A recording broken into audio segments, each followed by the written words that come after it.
아멘. 네, 오늘은 에베소서 강의 세 번째 시간으로 찬송하리로다 충만한 기쁨으로 라는 제목으로 말씀 나누고자 합니다. 구속받은 자, 우리 믿음의 시작은 이제 우리가 은혜를 입은 자라는 그 사실이 우리 믿음의 시작인데, 우리 신앙의 시작이기도 한데, 그럼 그 믿음으로 시작한 신앙으로 사는 자들, 그들은 어떤 삶을 살아내야 하는가? 저는 찬송의 존재로 살아내는 존재가 은혜 입은 자다. 오늘 그 말씀을 함께 나누려고 합니다. 예수님께서는 요한복음 15장에서도 말씀하셨고, 또한 19장에도 동일하게 이 말씀의 맥락을 쫓아서 말씀하셨는데, 예수님께서 공생애를 마치시고 십자가를 지시기 전에 주님께서 하셨던 기도가 있습니다. 지금 내가 아버지께로 가오니 내가 세상에서 이 말 하옵는 것은 그들로 내 기쁨을 그들 안에 충만하게 가지게 하려 함이니이다. 예수님의 이 기도, 그러니까 예수님께서 공생애 동안 말씀하시고 가르치시고 하셨던 그 모든 것들은 결국 예수님이 가지셨던 그 기쁨이 말씀을 듣는 예수 그리스도를 따르는 그 제자들, 예수를 따르는 그 모든 자들 가운데 예수님이 가지고 계셨던 그 기쁨이 충만하게 임하기를 원한다. 그럼 이 기쁨이 어떤 식으로 우리에게 나타나냐? 우리의 찬송으로 드러난다는 것이죠. 바울이 여기서 찬송하리로다 하고 있잖아요. 그 이유는 바로 예수님께서 가르치시고 말씀하신 그것, 그리고 예수님께서 이 땅에 하나님의 말씀을 가지고 오셔서 성취하신 내용은 무엇입니까? 우리를 구원하신 거잖아요. 그러니까 바울이 찬송하리로다 한 그 말씀의 내용은, 찬송의 내용은 곧 무엇입니까? 우리가 구원받았다는 그 사실이라는 것이죠. 예수님께서는 그래서 구원받은 백성은 예수님께서 말씀하시기를 내 기쁨이 너희 안에 있다 라고 말씀하시는 겁니다. 예수님께서 너희가 말씀을 지켜야 할 것이다, 계명을 지켜야 할 것이다, 순종해야 될 것이다 말씀을 하시고 이 말씀을 하시거든요. 그러면 결론적으로 우리가 구원받은 백성이고, 구원받은 백성으로서 하나님의 말씀을 듣는 자들이고 행하는 자들이라는 것은, 우리가 이 말씀을 행할 때에 어떤 마음으로 행합니까? 어떤 의무나 종교적인 간섭으로 하는 것이 아니라 참된 기쁨을 누리는 길이 이것이다 하는 것으로 주님 앞에 드리는 거죠. 그러니까 우리의 순종은 억지가 아니라 이 기쁨의 자연스러운 반응이라는 것입니다.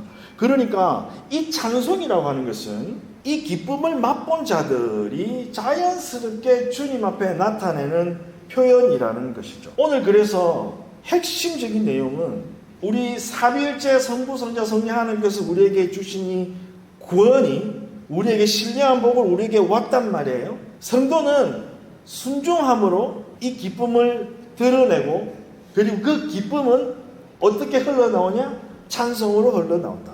그래서 찬송은 단순히 우리가 어떤 감정이 막 격해가지고 부르는 노래가 아닙니다. 그것은 하나님께서 우리에게 행하신 일이 무엇인지 정확히 아는 데서 오는 감격이라는 거예요. 하나님에 대한 바른 지식과 그분이 하신 일을 알지 못하는 상태에서 우리가 찬송을 할 수는 없어요. 그건 그냥 노래일 뿐입니다. 그건 진정한 찬양이 될 수 없어요. 성경은 하나님을 아는 지식이 없으면 망한다라고 얘기하잖아요. 마찬가지예요. 우리가 찬양을 부르고 주님 앞에 감격하는데 그것이 우리 어떤 감정의 표현으로서만 머물러 있다면 그것은 우리가 진정으로 찬양하고 있는 거 아니에요. 예수 그리스도를 통해서 완성되어진 그 구원에 대해서 우리가 찬양하고 고백하는 것 말입니다. 오늘 사도 바울이 찬송하리로다 하는 내용, 그 내용의 3절부터 14절까지 그 내용이거든요. 우리의 신분이 죄와 허물로 죽었던 자에서 우리가 하나님의 아들로 바뀌어졌잖아요. 이것이 저번주에 우리가 함께 나왔던 그 은혜라는 거 아닙니까? 이 은혜로 변화된 사람, 영원히 변하지 않는 이 영원한 신분, 우리가 하나님의 자녀 되는 것은 변하지 않는 사실이라는 거죠. 여기에 대한 깨달음, 여기에 대한 자각, 여기에 대한 감격, 이것이 바로 찬송의 본질이다. 그래서 이 찬송하는 자, 찬송하는 것은 찬송의 내용이 있을 거 아닙니까? 그것은 바로 이 영광의 찬송이라는 것은 하나님의 사역, 하나님의 구원 사역에 대한 내용이 우리의 찬송의 내용인데, 그것은 하나님께서 이미 창세전에 우리를 택하시고 우리를 아들 되게 하셔서 우리에게 기업을 주셨다 하는 내용입니다. 바로 하나님의 목적을 아는 거예요. 우리의 찬송은 하나님의 목적을 아는 데서부터 시작하는 거예요. 그것은 무엇입니까? 그의 은혜의 영광을 찬송하게 하는 것이 우리의 존재라는 거예요.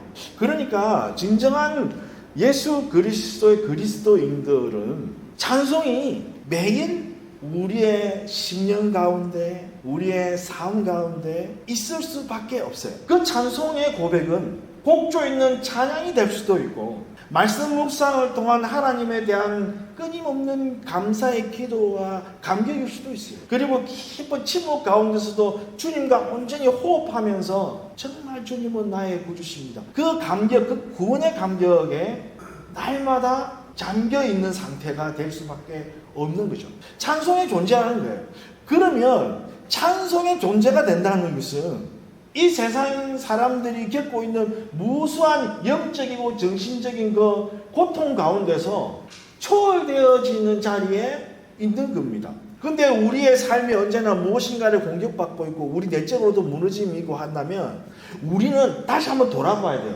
아, 나는 찬송의 존재여야만 하는데 내가 나의 삶 가운데 찬송이 없다. 불평이 있고 불만이 있고 뭔가 끊임없는 자괴감에 빠져있거나 죄책감에 빠져있거나 원망이 있거나 혹은 누구를 향한 끊임없는 시기가 있거나 누구를 향한 끊임없는 섭섭함이 있거나 누구를 향한 혹은 나 자신을 향한 그것이 누구든 나 자신이든 결국은 그것이 하나님을 향하고 있다면 나의 존재를 하나님께서 찬송의 존재로 만드셨고 그의 은혜의 영광을 찬미하게 하려는 찬미하게 하려는 그 창조의 목적대로의 우리 존재가 있음에도 불구하고 내가 그렇게 살지 못하고 있다면 우리는 돌아보아야 하는 것이죠. 나는 찬송의 존재로 마땅히 살아야 하는데 나에게서 그 찬송이 없다? 그러면 우리는 급하고 긴급하게 돌이키고 보아야 한다는 것입니다. 끊임없이 이것은 원래 주님께서 우리에게 주시고자 하셨던 그 기쁨 가운데 연결되어져 있어야 하는 거예요. 우리 가운데 기쁨이 상실되어지고 기쁨이 없다. 솔직히 찬송이라는 것은 기쁨의 활로잖아요. 찬송이 없다는 것은 내가 예수 그리스도께서 우리에게 충만하게 주실 것 같은 그 기쁨에 내가 닿아있지 않기 때문에 그런 거예요. 그 기쁨은 어떻게 연결됩니까? 우리의 신분의 안정, 우리가 변함없는 하나님의 자녀됨이라는 그 신분의 확실함, 거기서부터 시작하는 거예요. 여러분은 어떤 상황, 어떤 형편에 있으신지 간에 부하든 가난하든 귀하든 천하든 여러분의 신분은 세상이 정해주는 것이 아니라 하나님께서 정해주신 것입니다. 여러분은 하나님의 자녀세요. 그 신분의 자각이 확실한 자들은 마음이 어떻게 되겠어요? 마음이 안식이 있는 거예요. 세상이 그를 흔들 수 없는 겁니다. 세상이 감당하지 못하는 사람들이 이런 자들인 거예요. 이런 자들에게는 어떤 자유가 주어지는데 그 자유는 무엇이냐면 순종의 자유입니다.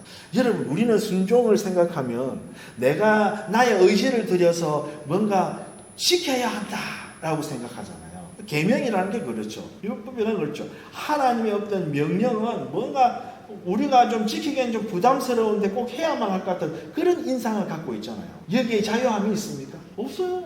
자유함이라는 뭡니까? 내가 말 그대로 구애받지 않고 하는 거예요. 순종의 자유가 있다는 것은 우리가 자연스럽게 순종할 수 있는 상태가 되어져 버린다는 겁니다.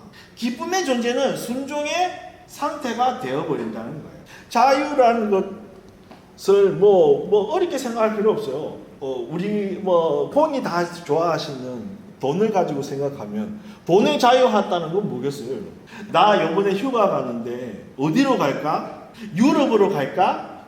아니면 동남아 최고급 리조트로 갈까? 막 그랬어요. 여러분은 그걸 정할 때 뭐로 정합니까? 돈이 자유롭지 못하기 때문에 재정 상태에 따라서 정합니다. 아하, 나는 요번에 제주도 가야지. 제주도 갈 재정이 안 되면 어떻게입니까? 삼천포 가야지. 이렇게 되는 거예요.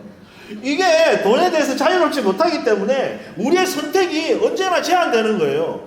순종의 자유라는 건 뭡니까? 우리가 순종하고자 하는데 우리 삶을 얽매이게 하고 순종하지 못하게 하는 다양한 것들이 놓여 있는데 이것들 때문에 순종하지 못하는 거예요. 그런데 이것이 거둬져 버린 상태가 된다는 거예요. 기쁨이 충만한 상태, 기쁨과 연결되어져 있다면 우리의 순종이 가벼워진다는 거예요.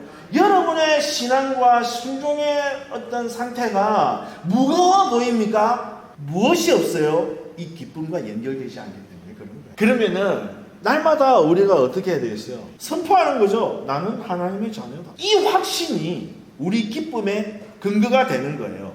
그래서 이 확신과에 있는 이 기쁨이 나의 찬송으로 바뀌어지기를, 날마다 고백되어지기를 원합니다. 그렇게 되는 거예요. 우리 찬송의 의미는 또 무엇입니까? 우리 예수 그리스도, 성자 예수 그리스도 하나님의 아들의 사역에 있는 겁니다. 그것은 무엇입니까? 그분의 십자가의 보혈로 말미암는 구속과 그리고 그것으로 말미암는 우리와 하나님과 예수 그리스도의 연합을 통해서 우리에게 그 기쁨이 나온다는 거예요. 우리는요, 우리의 공로로 구원함을 받지 않았어요. 우리의 잘남이나 우리의 어떤 그 무엇으로 구원을 받은 게 아니라고요. 예수 그리스도의 하신 일로 우리가 구원을 받았다고요. 그 예수 그리스도께서 우리를 구원하시고 하신 일은 뭐냐면은 만물의 모든 만물이 그리스도 안에서 통일되었다는 것을 우리에게 밝혀 보여주심으로써 우리로 죄로부터 완전히 자유하게 하심으로 말미암아 우리를 더 이상 정죄하거나 우리를 더 이상 자책하거나 우리를 더 이상 찌르는 것이 아니라 완전히 죄에서 자유하게 하심으로 말미암아 그 한없는 예수 그리스도의 기쁨이 우리 가운데 머물게 하신다는 거예요. 이것이 진짜 복이라는 것입니다, 여러분. 진짜 복은 세상이 추구하고 세상이 말하고 있는 내가 잘 먹고 잘 사는 그 수준이 아니에요. 우리가 아무리 이 세상에서 잘 먹고 잘 살아도 이 세상은 언젠간 끝납니다. 언제 끝나요? 몰라요. 그러나 확실한 건 있어요. 이 세상이 끝나기 전에 여러분이 끝나는 것입니다. 여기서 죽지 않는 사람 있습니까? 저는 지금 기분 같으면 한 300살은 살 것 같아요. 솔직히 지금 아주 팔팔하고 힘있고 뭐든지 그냥 철근도 잘근잘근 씹어 먹을 정도의 소화력을 갖춘 10대들조차도 너 300살 살 수 있어? 그러면 어떻게 300살을 삽니까? 사람이 이렇게 얘기할 겁니다. 누구도 자신하지 않아요. 그러나 연수가 가고 점점 몸에 힘이 빠지고 제가 젊었을 때는 제가 20대 30대는 얼마나 머리에 숱이 많았는지 그때 머리숱이 없어서 고민하던 친구를 한없이 조롱하면서 너는 벌써부터 그렇게 머리가 없으면 어떡하냐 그러면서 그 친구가 너무 짜증이 나가지고 제 머리를 쥐어 뜯은 적이 있거든요. 네 머리는 영원할 것 같으냐 그러면서 저는 저 스스로 보면서 머리카락도 영원하지 않구나. 저는 시력 2.0 30대까지 나에게 좋은 시력이 있구나 했는데 이제는 가까운 것도 안 보이고 먼 것도 안 보입니다. 우리는 영원하지 않다는 것을 나이 먹으면서 알아요. 우리는 영원하지 않아요. 그런 복을 구하는 게 아니에요. 영원하지 않는 복이 아니라 우리에게는 영원한 신령한 복이 있는데 그것은 뭐냐? 영원한 하나님 나라에 죄가 해결됨으로 말미암아 우리가 들어갔다는 사실인 것이죠. 그리고 어떤 물질적인 것이나 어떤 우리 세상에 있는 그 기준의 가치가 아니라 그 영원하신 예수 그리스도와 우리가 연합되어졌다는 것입니다. 그리고 그 연합되어진 예수 그리스도의 기쁨이 우리 가운데 충만히 임한다는 이 사실을 우리가 날마다 경험하고 간다는 것, 이것이 진짜 복이라는 거예요. 그러니까 여러분도 그 복을 간절히 누리기를 원합니다. 우리의 찬송의 또 내용이 뭐겠습니까? 성부, 성자 사역이 있다면 우리 성령 하나님의 사역이 있는 거예요. 이 성령 하나님의 사역은 뭐냐? 말씀으로 믿게 하시고 그것을 우리를 인치신다는 거예요. 그러면 이 기쁨이 지속되는 거예요. 성령께서 하시는 건 뭐예요? 이 기쁨을 우리 삶 가운데 지속하게 하시는 거예요. 복음을 듣고 믿게 하시는 것이 우리 성령님이 하시는 일입니다. 그리고 결국은 그 성령 하나님께서 하시는 이유는 그 영광을 우리로 찬송하게 하려 하시는 것이 성령의 하시는 일인 거예요. 그래서 성령께서는 이 그리스도의 이 기쁨을 우리의 일상의 삶 가운데서 좀 어려운 말로 계속 현재화시키는 거예요. 옛날에 어떤 있던 사건으로 머물게 하는 것이 아니라 예수 그리스도께서 이 땅에 오셔서 제자들에게 말씀하시고 기도하시고 가르치시고 다시 부활하셔서 하나님 우편에 앉아 계시는 지금 이때에 그 예수 그리스도께서 하신 그 일이 그 옛날 2000년 전에 머물러 있는 것이 아니라 오늘 이 순간에도 우리 가운데 살아서 역사하도록 하게 하시는 것이 성령 하나님의 일이시라는 것이죠. 날마다 성령 하나님께서 그래서 우리로 하나님의 자녀됨을 우리에게 인쳐주시고 그것을 회복하게 하시고 그것을 찬송하게 하신다고요. 이 확신의 근거를 하나님께서 성령 하나님께서 우리에게 주신다는 거예요. 단순히 우리의 감정이 느끼는 수준으로 아니라 성령 하나님의 그 영이 우리 가운데 너는 구원받은 자고 그 구원받은 자로서 합당히 이 기쁨을 누리고 이 기쁨을 즐기고 이 기쁨을 우리 가운데 흐르게 하는 것. 그래서 우리의 일상을 언제나 이 동력으로 순환시켜 주시는 거예요.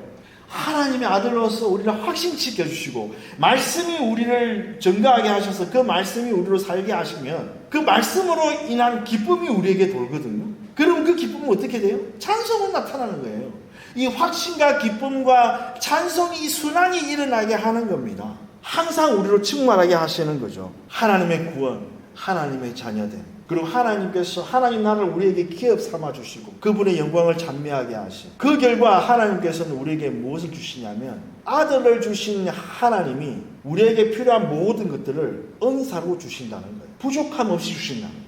우리는 우리의 가진 것을 가지고 셈했기 때문에 습관적으로 우리의 부족함이 무엇인지를 셈합니다. 신앙은요, 부족함을 셈하는 것이 아니고요. 여호와는 나의 목자시니 내게 부족함이 없으리로다. 이것을 실제적으로 고백하는 것이 신앙인 거예요. 세상의 기준으로 우리 자신을 보면 우리는 부족한 것 투성이겠죠. 우리 학생들도 아마 그 부족함 투성일 수 있어요. 공부하는 학생들이니까 당연히 성적이 부족하면 그 부족한 성적 때문에 나는 부족하다 생각할 수 있겠죠. 여기에서 아버지 어머니가 재벌이 아니신 분들, 우리 아버지 엄마 좀 더 열심히 노력해야 되는데 노력을 안 해가지고 제가 이렇게 가난하게 살지 않습니까? 그러면 상대적으로 우리 자녀들은 또 어른들도 마찬가지겠죠. 상대적으로 나에게 없는 거, 누군가 상대적으로 비교했을 때 내가 좀 모자라는 것들 많잖아요. 많을 수 있죠. 그것들을 셈한다고요. 여러분, 그것은 신앙이 아닙니다. 그것은 신앙이 아니에요. 그것은 참된 복을 모르기 때문에 그런 생각이 드는 거예요. 참된 복을 아는 자들은 여호와는 나의 목자시니 내게 부족함이 없으리로다 찬양하는 거예요.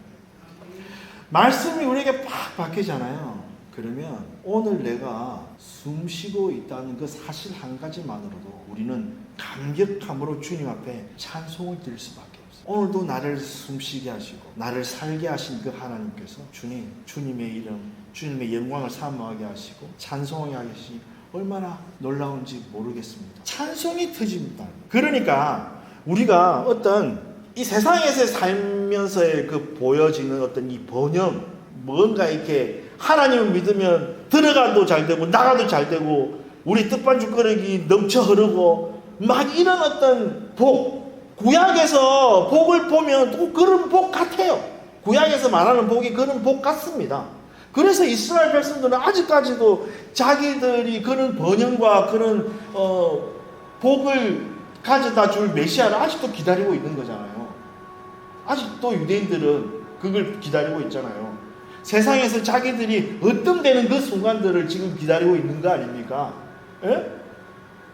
그게 자기들 시대에 완성되어지는 것을 바라보고 막 구하고 있잖아요. 유대인들의 찬송은 그래서 찬송이 아닌 거예요. 그들의 찬송은 찬송이 아니에요. 왠지 아세요? 예수 그리스도가 없기 때문이에요. 그들이 원하는 수준에 그들이 생각하는 것 그게 아닌 거예요. 신령한 복을 이 우주 어디에 가도 비교할 수 없는 이 신령한 이 복을 지상에서 누리는 자기들의 어떤 번영하고 바꿔치기 하는 거예요. 이렇게 되면 어떻게 되겠습니까? 찬송은 의무가 되고 기쁨은 부담이 될 수밖에 없다는 겁니다. 그래서 이 찬송은 예수 그리스도의 하신 일, 하나님이 하신 일에 대해서 우리가 노래하는 거죠. 그래서 하나님의 그 구원을 찬양하고 하나님의 영광을 찬송하는 겁니다.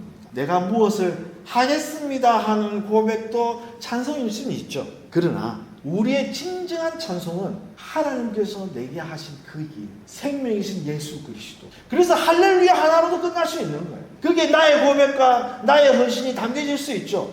그런데 예수 그리스도 하신 이것이 없어지고 내가 뭔가 이 지상에서 뭔가를 이뤄내야 될 것처럼 내가 함몰되어 있어서 찬송을 하게 되면 이미 그때는 찬송이 아니라 의무가 되고 기쁨은 부담이 될 수밖에 없다는 겁니다. 그렇게 이렇게 되려면 어떻게 해야 되냐? 우리의 찬송이 존재가 되려면 어떻게 되냐? 기쁨과 순종과 찬송의 루틴이 우리에게 일어나야 된다는 거예요. 그래서 요한복음에 예수님께서 말씀하셨던 것처럼 그 예수님께서 말씀하신 그 계명을 지키는 것이 억지가 아니라 우리의 기쁨이 되기를 우리가 아침마다 고백하는 거예요. 아, 예수님께서 너희가 예수님의 말씀을 지키라 하시고 너희가 서로 사랑하라 하시고 내 계명을 지키는 자라야 하나님 자녀라고 말씀하셨는데 그 말씀의 결국은 예수님의 기쁨이 우리에게 있게 하기 위해서 그러시는구나. 아침마다 그렇게 고백하는 거예요. 그러면서 말씀을 보는 거예요. 하루에 또 마무리를 그 순종이 난 기쁨을 또 기록하는 거죠. 그래서 제가 새롭게 여러분에게 한 가지 제안을 드리고자 합니다. 그 제안은 무엇이냐 하면 제가 이름을 지었어요. 새로운 영성운동, 그리 단순. 처음에는 웃기신 것 같지만 제가 아주 심혈을 기울여서 장명을 하였습니다. 뭐 그리 단순하노? 맞습니다. 우리는 단순해야 합니다. 왜 단순해야 하냐? 이 명칭은 이렇게 제가 만들었습니다. 그리스도인은 무엇인가? 그리스도인은 단순한 삶을 사는 자들이다. 단순한 삶은 뭐예요? 예수 그리스도께서 이 땅에 오셔서 지극히 단순한 삶을 사셨다고. 어떤 복잡하고 막 이런 불편하던 신앙의 어떤 형식이 아니라 우리 예수 그리스도의 그 삶의 그 루틴을 우리가 한번 본받자. 그래서 실천 가능한 것들을 우리가 단순한 영성을 지향함으로써 한번 해보자 하는 겁니다. 이 운동의 핵심 철학이 그거예요. 핵심 철학은 뭐냐? 우리가 이런 어떤 영적 루틴이 없으면 우리의 삶은 무너질 수밖에 없다는 거예요. 여러분의 삶이 어디서 무너지는 줄 아십니까? 일상의 자잘한 것에서 무너진단 말이에요. 제가 간혹 말이 거칠고 험한 말들이 나올 때가 있어요. 목사라면서 이런 말을 쓰면 안 되는데. 아니, 목사가 아니라 나이가 좀 이 정도 먹고 나면 이런 말은 언어를 쓰면 안 되는데 우리 아이들에게나 또 식구들에게나 친한 사람들한테 내가 좀 너무 함부로 말하는 경향이 있더라고요. 그래서 제가 아주 조심스럽게 제가 우리 사랑하는 아내와 우리 자녀들에게 좀 먼저 실천해 보려고 제가 했어요. 그래서 제가 어제 우리 중간 결과를 한번 물어보려고 우리 배지훈님에게 물어봤죠. 여보, 나의 어떤 뭔가 바뀌어진 부분이 없어요. 저 말의 어떤 그런 거나 제가 볼 때는 한 10분의 1 정도는 바뀌어진 것 같아요. 그랬더니 단호하게 말씀하시더라고요. 전혀 바뀌어지지 않았습니다. 그럼 100분의 1 바뀌어지지 않았습니까? 전혀 그렇지 않습니다. 그래서 제가 겸허히 반성하면서 알겠습니다. 그러면 제가 평소 같으면 어떻겠어요? 도대체 너는 눈을 뜨고 사나 감고 사나 길을 열고 사나 닫고 사나 내가 이리 한 거를 모르나? 그랬는데 그렇게 반응하지 않고 그렇습니까? 그렇다면 더욱 애쓰도록 하겠습니다. 이렇게 하면서 말의 습관을 바꾸기 시작했죠. 그러니까 말의 습관을 바꾼다고. 우리가 이런 어떤 영적인 루틴을 갖고 있지 않으면요, 우리가 어떻게 되냐면 만성적인 우울증에 시달리게 돼요. 무기력에 시달리게 돼요. 영적인 공격력은 그렇게 오거든요. 그래서 우리의 삶이 끊임없이 무력해하고 뭔가 만성적인 우울증이 있다 그러면 우리의 삶을 좀 아주 단순하면서도 실천 가능한 어떤 루틴을 만들면 돼요. 예수님의 삶이 그랬어요. 예수님이 어떻게 하셨어요? 새벽기도 하셨다는 거예요. 그냥 새벽 미명에 항상 조용한 곳에 이뤄서 새벽기도 하셨다고요. 그래서 여러분들이 새벽기도 하라는 말이 아니에요. 그냥 설명을 드리는 거예요. 우리 예수님의 삶이 단순하셨다는 말씀을 여러분 하는 거예요. 예수님은 새벽에 그냥 일어나셔서 하시는 일이 그냥 하나님 앞에 기도하셨다는 거예요. 그리고 그의 삶은 지극히 단순해. 너무 단순해가지고 그분은 집도 없었어요. 집도 절도 없었어요. 그래서 예수님은 자기가 머리 둘 곳도 없다 그랬어요. 그거는 본인의 신세를 한탄한 말이 아닙니다. 우리 예수님이 임자는 머리 둘 곳도 없다. 그러니까 우리가 아이고 예수님이 참 인생이 참 고달프신가 보다 신세 한탄을 다 하시네. 이게 아니라 예수님의 삶이 그냥 집도 필요 없고 뭐도 필요 없는 그분은 그냥 그렇게 사셨던 거예요. 배고프면 자시고. 예수님이 맛집 찾아다니시는 게 성경에 보입니까? 예수님은 맛집 찾아다니시지 않으셨어요. 그냥 배부르면 자시고 배 뭐 먹을 거 없으면 그냥 그러셨을 것 같아요. 제가 볼 때는.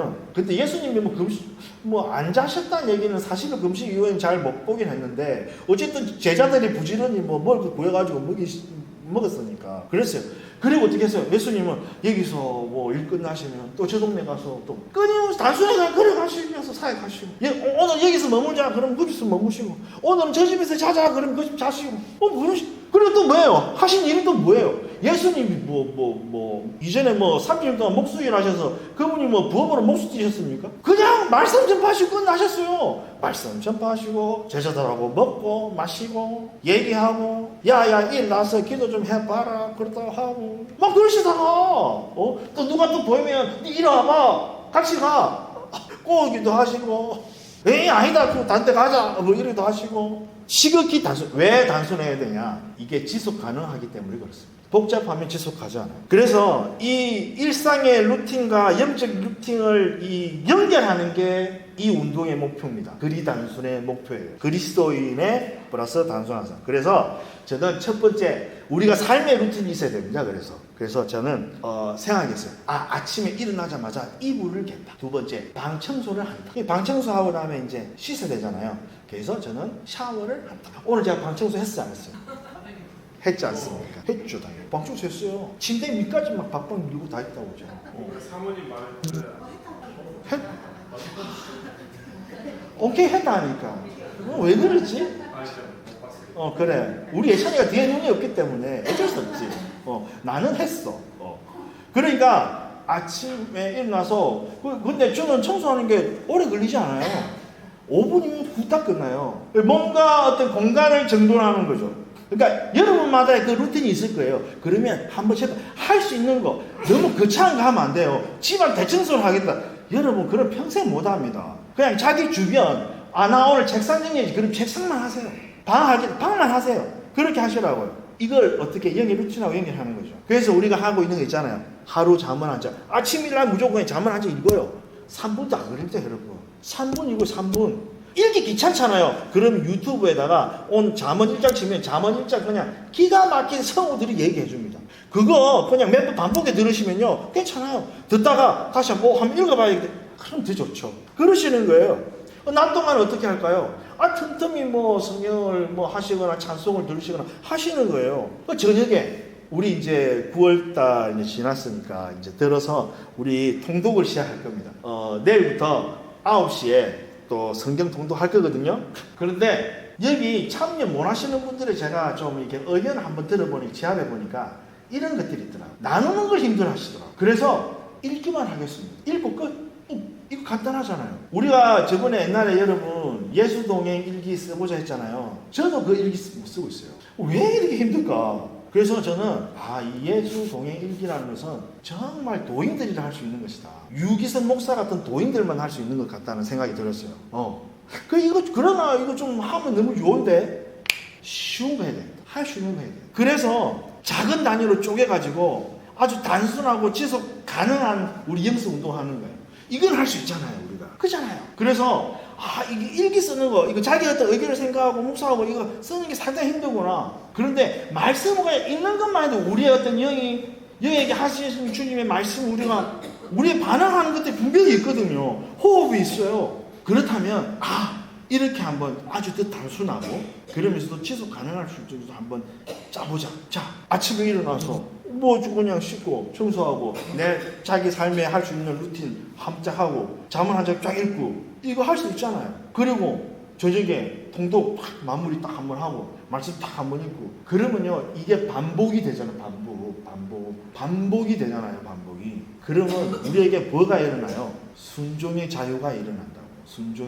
순종의 자유가 일어나는 자들에게는 뭐가 생기는 줄 아십니까? 하나님의 기쁨이 만지게 되는 거예요. 그럼 그 기쁨이 어떻게 돼요? 찬송으로 나오게 된다고. 하나님의 영광을 찬송으로 이게 반복이 되는 거예요.